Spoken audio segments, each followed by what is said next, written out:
Good morning, dear students. I am Shrestha. Welcome you all on my YouTube channel, Economics and Accounts. This channel is totally devoted on subject matter of economics and accounts, which is highly useful for the student of class 11th, 12th, ISC, CBSE, UP board, as well as a student of BB and MBA. The topic of discussion today is Indian economy 1950 to 1990.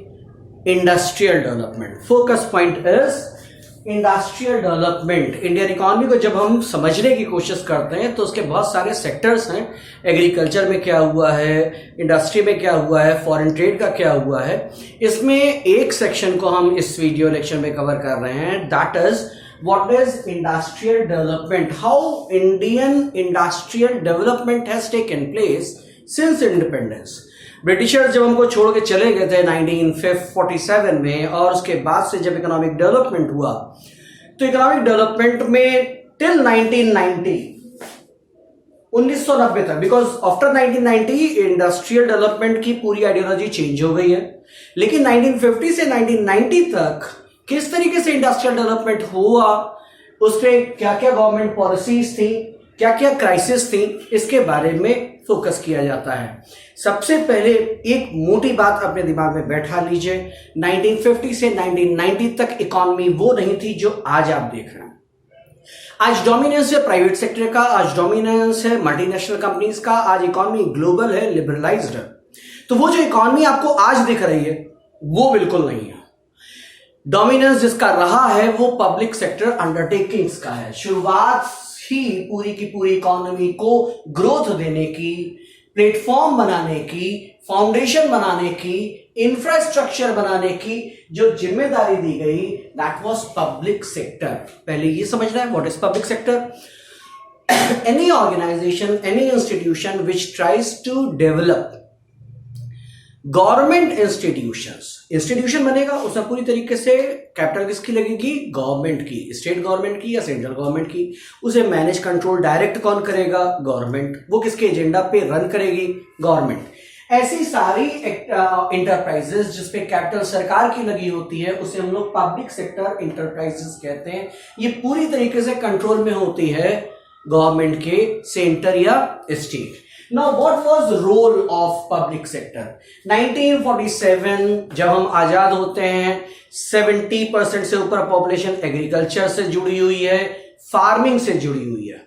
देश में औद्योगिकरण कहीं नहीं है, क्योंकि Britishers ने ये बिल्कुल इंश्योर किया था कि इंडिया में इंडस्ट्रियल डेवलपमेंट ना हो अपने 150-200 साल के राज्य में। अब स्वाभाविक सी बात है, जब first 5 year plan was totally devoted for agricultural development. First 5 year plan शुरू हुआ 1951 से, गया 1956 तक। 1956 के बाद फोकस गवर्नमेंट का हट करके इंडस्ट्रियल डेवलपमेंट पर आया। महालनोबिस को जिम्मेदारी दी गई, वो 5 ईयर प्लान उन्होंने तैयार किया। लेकिन प्लान तैयार करने से पहले यह तय करना था कि पब्लिक सेक्टर का रोल क्या होगा। तो रोल क्या है, सबसे पहली बात है shortage of capital was there in the country. देश गरीब था, अल्प विकसित की श्रेणी में हम लोग आते थे। पूरी तरीके से एक ही आइडेंटिटी थी, India is a agricultural economy. Agriculture का एक सिनोनिमस भी होता है poor economy, backward economy, agrarian economy. ऐसी जगहों पर कैपिटल नहीं होता है तो ह्यूज कैपिटल चाहिए। इंडस्ट्रियल डेवलपमेंट का जब फाउंडेशन बनाया जाता है तो आपको नेशन वाइड नेटवर्क चाहिए, जायंट कॉर्पोरेशंस चाहिए, छोटे उद्योग नहीं चाहिए, छोटी फैक्ट्री नहीं डालनी है। आपको सबसे पहले विद्युत प्लांट, इलेक्ट्रिसिटी प्लांट लगाना है, उसके बाद आपको नेशनल हाईवेज बनाने हैं, उसके बाद स्टील का प्रोडक्शन करना है, आयरन का प्रोडक्शन करना है, एनर्जी का प्रोडक्शन करना है। इन सब प्लांट्स में बहुत मैसिव कैपिटल लगती है, और देश में लोगों के पास प्राइवेट हैंड्स में इतनी कैपिटल नहीं थी। The second is lack of incentives.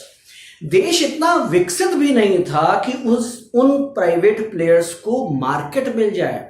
वो फैक्ट्री बना भी लेंगे तो उनको मालूम है कि इसका खरीदार यहां पर नहीं है, फैक्ट्रीज ही नहीं है, तो स्टील का प्रोडक्शन किसके लिए करेंगे, आयरन का प्रोडक्शन किसके लिए करेंगे। अगर हम इलेक्ट्रिसिटी प्लांट एस्टैब्लिश भी कर दें, बेचेंगे किसको जा करके। तो प्राइवेट प्लेयर्स के पास इंसेंटिव नहीं था, उनको ये नहीं दिखाई दे रहा था कि वो कहां पर चीजों को बेच सकते हैं या नहीं बेच सकते हैं। Then third is objective of social welfare. Government ये भी प्लान कर रही थी कि किस तरीके से ये योजना बनाई जाए कि औद्योगिकरण तो हो देश में, लेकिन इससे सामाजिक जन कल्याण के उद्देश्य सोशल वेलफेयर प्राप्त होते रहे। एग्जाम्पल मैं बताता हूं, हम बड़ी सी फैक्ट्री स्टैब्लिश करेंगे, उसमें बहुत सारे लोगों को रोजगार देंगे। ये सरकार सोच सकती है, प्राइवेट प्लेयर नहीं सोचेगा। प्राइवेट प्लेयर ये सोचेगा कि हम फैक्ट्री स्टैब्लिश करेंगे, ज्यादा से ज्यादा प्रॉफिट कमाएंगे, तो लेबर फोर्स तो कम ही रखेगा ना, उसको वेज तो कम ही देगा ना। खैर, these were the 3 basic rules which were identified for PSUs, जिसको लेकर के देश में सेकेंड 5 ईयर प्लान के बाद से औद्योगिकरण, इंडस्ट्रियलाइजेशन स्टार्ट हुआ।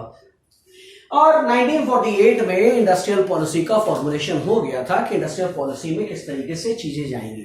इंडस्ट्रियल पॉलिसी जब फॉर्मुलेट की गई तो जितने भी इंडस्ट्रीज थे उनको शेड्यूल में, लिस्ट में 3 भागों में बांटा, शेड्यूल ए, शेड्यूल बी और शेड्यूल सी। शेड्यूल ए में वो फैक्ट्रीज, वो इकोनॉमिक सब्जेक्ट्स रखे गए जिसमें सिर्फ स्टेट ओन्ड फैक्ट्रीज स्टैब्लिश होगी। स्टेट का मतलब यहां पर गवर्नमेंट है। पूरी की पूरी कैपिटल किसकी रहेगी? गवर्नमेंट की। गवर्नमेंट ही उन चीजों को स्टैब्लिश करेगा, गवर्नमेंट कंट्रोल करेगा, रेगुलेट करेगा, ऑपरेट करेगा। आई रिपीट, गवर्नमेंट कैपिटल लगाएगा, कंट्रोल करेगा, रेगुलेट करेगा, ऑपरेट करेगा, यानी कोई प्राइवेट सेक्टर इसमें नहीं है। 20 कैटेगरी में नाम बदला गया है, प्रोग्रेसिवली स्टेट ओन्ड, बढ़ावा स्टेट देगा, लेकिन छोटे सपोर्टिंग रोल्स पर कामों को कुछ प्राइवेट फर्म्स को भी दिया जा सकता है। मतलब एक तरीके का कॉम्बिनेशन रहेगा। एरियाज ऐसे आइडेंटिफाई किए जिसका फाउंडेशन स्टोन, जिसका लेआउट सारा का सारा स्टेट ऑर्गेनाइजेशन स्टैब्लिश करेंगे, लेकिन छोटे छोटे कॉन्ट्रैक्ट, छोटे छोटे असिस्टेंस प्राइवेट सेक्टर को दिए जा सकते हैं। और तीसरी कैटेगरी शेड्यूल सी में वो फैक्ट्रीज रखी गई जो प्राइवेट सेक्टर के लिए ओपन किए गए। मैं आपको यहाँ पे बताने की कोशिश कर सकता हूँ कौन सी फैक्ट्रीज होंगी। छोटे छोटे कपड़े बनाने का, ब्रेड बनाने का, कंज्यूमर आइटम्स को बनाने का, ये जितने भी आइटम्स हैं वो प्राइवेट सेक्टर के लिए इशू की गए। इस तरीके से रूपरेखा बनाएगी। और थर्ड कैटेगरी में अब किस तरीके से इसे रेगुलेट करेंगे, कौन स्टेट ओन्ड होगा, कौन दूसरा होगा, तो इंडस्ट्रियल लाइसेंसिंग की स्ट्रैटेजी लगाई गई। जैसे आज आप स्कूटर ड्राइव करते हैं तो आपको लाइसेंस चाहिए, कार के लिए लाइसेंस चाहिए, पिस्टल रखने के लिए लाइसेंस चाहिए।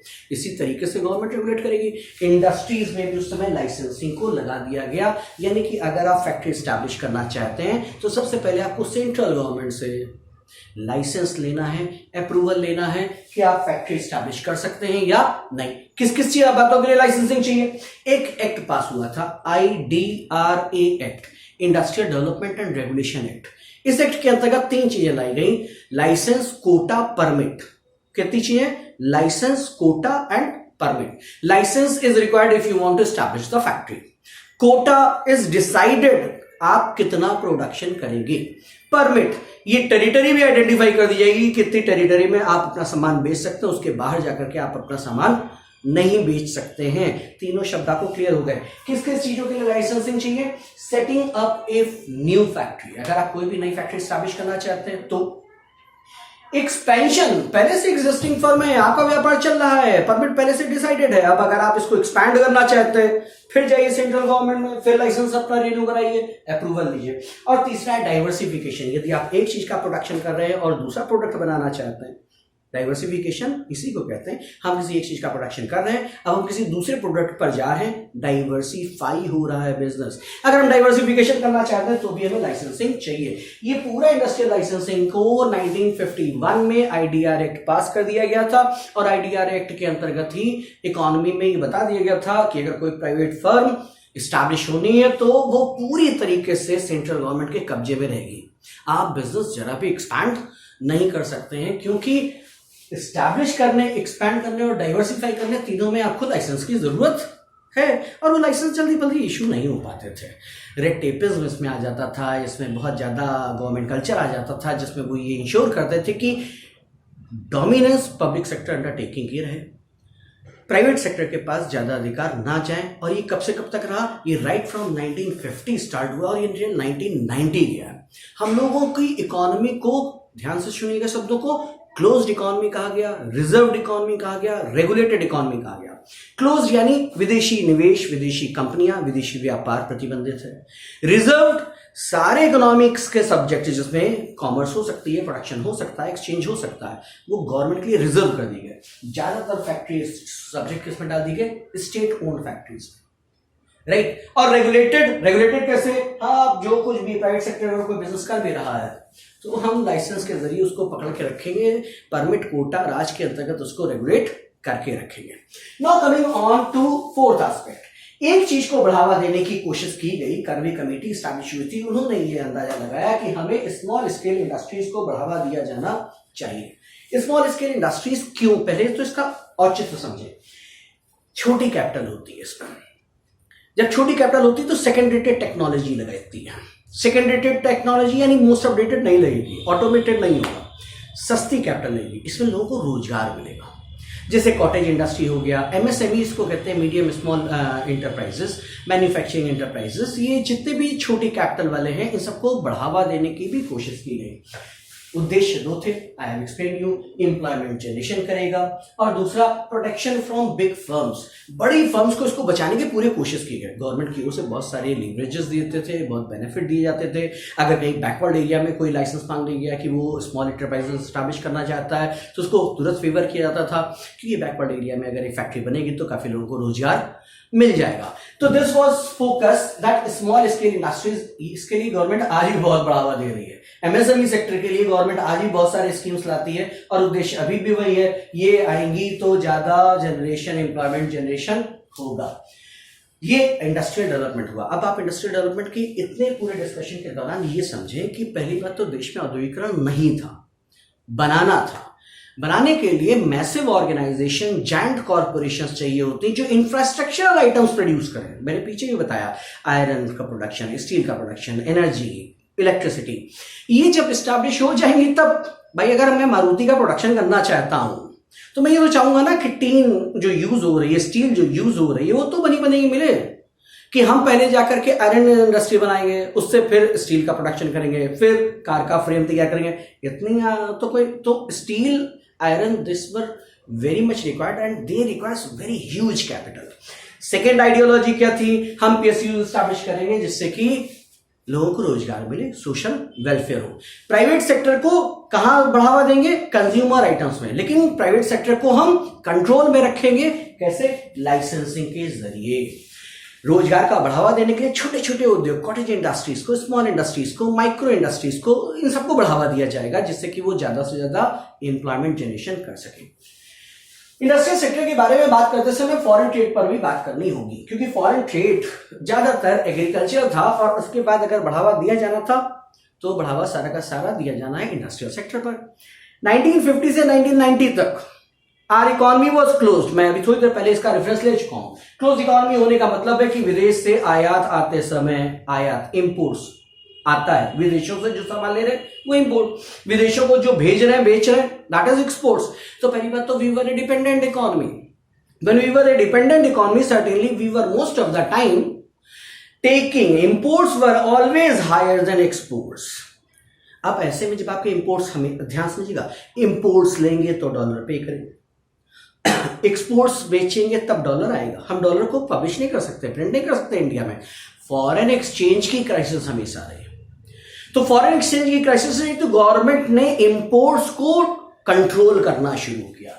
देखिए, इंपोर्ट सब्स्टिट्यूशन सबसे बड़ा इंपॉर्टेंट टॉपिक है फॉरेन ट्रेड में। एक्सपोर्ट प्रमोशन के बारे में तो इतना सोच ही नहीं पा रहे क्योंकि इंडस्ट्रियल डेवलपमेंट अभी सेल्फ सफिशिएंट ही नहीं हुआ। हम इंपोर्ट्स को रोक लें, इंपोर्ट सब्स्टिट्यूशन, इसका मतलब समझिए, आज हमें अपनी कोई वस्तु की जरूरत है, इंडिया में नहीं बन रही है, हम विदेश से उसको खरीद रहे हैं। इंपोर्ट सब्स्टिट्यूशन, यदि यही चीज हमारे देश में प्रोडक्शन होना शुरू हो जाए, इंपोर्ट सब्स्टिट्यूशन हो गया। इंपोर्ट सब्स्टिट्यूशन से क्या होगा? इंपोर्ट सब्स्टिट्यूशन से सबसे पहले तो हमारी फॉरेन एक्सचेंज जो फालतू की चीजों में खर्चा हो रही है वो बच जाएगी। उस विदेशी मुद्रा को, फॉरेन एक्सचेंज को हम दूसरे डेवलपमेंटल स्कीम्स में लगा सकते हैं। तो बढ़ावा किसको दिया गया इंडस्ट्रियल डेवलपमेंट में? जो इंपोर्ट सब्स्टिट्यूट कर ले। दूसरा क्या था? ये सेल्फ रिलायंस है। आप दूसरे देश से इंपोर्ट कर रहे हैं यानी you are a dependent country on other. अगर इसी चीज का प्रोडक्शन आज हम अपने ऊपर करने लगे तो इसे क्या कहना शुरू कर देते हैं? Self reliance. कैसे कंट्रोल किया गया? तो दो तरीके के कंट्रोल लगाए गए। One is tariff barrier. Tariff का मतलब होता है tax, duty, custom duty, duty on import, duty on export, ये जो है इसे टैक्स कहते हैं। इस टैक्स को बढ़ा दे अगर हमने मिस्टर डिकोस्टा से यूएसए में एक आइटम $1 का खरीदा, उस पर 5% का अगर टैक्स लगा तो यहां तक आते आते 1.05 मुझे प्राइस लगे। ये ज़्यादा बढ़ा नहीं है। लेकिन अगर इसी का 10% 200% कर दिया जाए तो हम पहले मिस्टर डिकोस्टा से $1 का खरीदेंगे, $2 का टैक्स पे करेंगे गवर्नमेंट को, हमें वो आइटम कितने का पड़ा? $3 का। As the price rise demand comes down. Simple सी बात है। हाँ, इंपोर्ट टैरिफ बैरियर्स क्या चीज है? टैरिफ बैरियर है कि किसी भी तरीके से टैक्स बढ़ा दें जिससे कि domestic price of the product ज्यादा हो जाएगा, ऑटोमेटिकली उसकी डिमांड कम होनी शुरू हो जाएगी। तो पहले हमने इंपोर्ट सब्स्टिट्यूशन को रोकने के लिए, फॉरेन ट्रेड को कंट्रोल करने के लिए, फॉरेन ट्रेड को कंट्रोल नहीं करने के लिए इंपोर्ट्स को कंट्रोल करने के लिए टैरिफ बैरियर्स लगाए, और दूसरी स्थिति में कोटा लगा दिया। कोटा सिस्टम ऑन इंपोर्ट, हर एक का परिभाषा आता है कि वो कितना इंपोर्ट कर सकता है और कितना इंपोर्ट नहीं कर सकता। एक पर्टिकुलर स्पेसिफिक यूनिट से ज्यादा कोई भी व्यक्ति यदि इंपोर्ट नहीं कर सकता है तो हम उसे कोटा इंपोर्ट सिस्टम कहना शुरू कर देते हैं। ये मैंने कहां तक की स्टोरी आपको बताई है इंडस्ट्रियल डेवलपमेंट की? इंडस्ट्रियल डेवलपमेंट की ये स्टोरी है 1950 से 1990 तक। 1950 में कुछ नहीं हुआ। 1951 में पहला 5 ईयर प्लान आया जो उसमें पूरा फोकस एग्रीकल्चर पर था। सेकंड 5 ईयर प्लान पूरी तरीके से फोकस था इंडस्ट्रियल डेवलपमेंट के लिए, काफी अच्छी परफॉर्मेंस दी। थर्ड 5 ईयर प्लान में जब हम इंट्रोड्यूस होना शुरू हुए तो 1962 में हमारा चाइना से वॉर हो गया, 65 में पाकिस्तान से हो गया, 66 से 67 से 69 तक बहुत ड्रॉट पड़ा। ये पूरा वो टाइम है जब डेवलपमेंट एक्चुअली नहीं हुआ। उसके बाद गवर्नमेंट को आत्मनिर्भर बनाने के लिए नेक्स्ट 5 ईयर प्लान लाना पड़ा और वो पूरी तरीके से ग्रीन रिवोल्यूशन के लिए था। यहां तक इकोनॉमिक डेवलपमेंट में इंडस्ट्रियल डेवलपमेंट का फोकस बहुत कम है। लेकिन जब इसके बाद बढ़ना शुरू हुए, नेशनलाइजेशन ऑफ बैंक्स हुआ, गवर्नमेंट के पास खूब सारी कैपिटल आई। जब गवर्नमेंट के पास खूब सारी कैपिटल आई तो उसने फोकस किस पर रखा?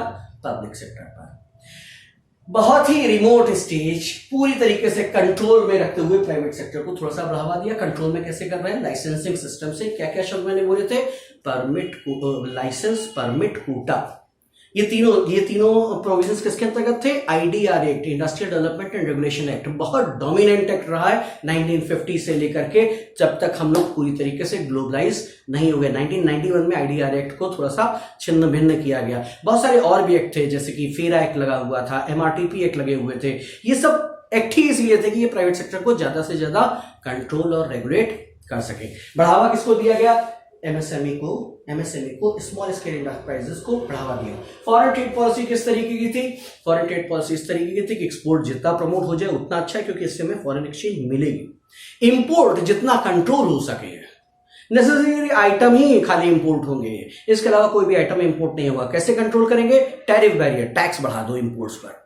दूसरा, कोटा सिस्टम लगा दो इंपोर्ट पर इससे ज्यादा आप यूनिट्स इंपोर्ट नहीं कर पाएंगे। I hope I have covered the entire topic of industrial development from 1950 to 1990. लेकिन मैं जो कुछ बताया है that all has changed now. 1991 में न्यू इंडस्ट्रियल पॉलिसी आ गई थी जिसमें लिबरलाइजेशन, प्राइवेटाइजेशन, ग्लोबलाइजेशन को प्रमोट किया गया। 1995 तक हम WTO के मेंबर बन गए थे। उसके बाद ग्लोबलाइज्ड इकोनॉमी हो गई है। आज हम एक इंटीग्रल इकोनॉमी है ग्लोबल इकोनॉमी में। आज ये सब प्रोविजंस नहीं है। डोमिनेंस प्राइवेट सेक्टर की ज्यादा है। पीएसयूज को प्राइवेट हैंड्स में बेचा जा रहा है। लेकिन फिर भी आपको ये समझना जरूरी है कि 1950 से 1990 तक इंडस्ट्रियल डेवलपमेंट में कौन कौन से मेजर क्लॉज थे which I have covered. I hope आपको ये वीडियो अच्छा लगा होगा, और अच्छा लगा तो आप चैनल को सब्सक्राइब कर सकते हैं, बेल आइकन को दबा देंगे तो आपको नोटिफिकेशंस मिलते रहेंगे। इस चैनल में सिर्फ इकोनॉमिक्स और अकाउंट्स की ही वीडियोस अपलोड होते हैं। Thanks a lot for watching the video. Happy learning.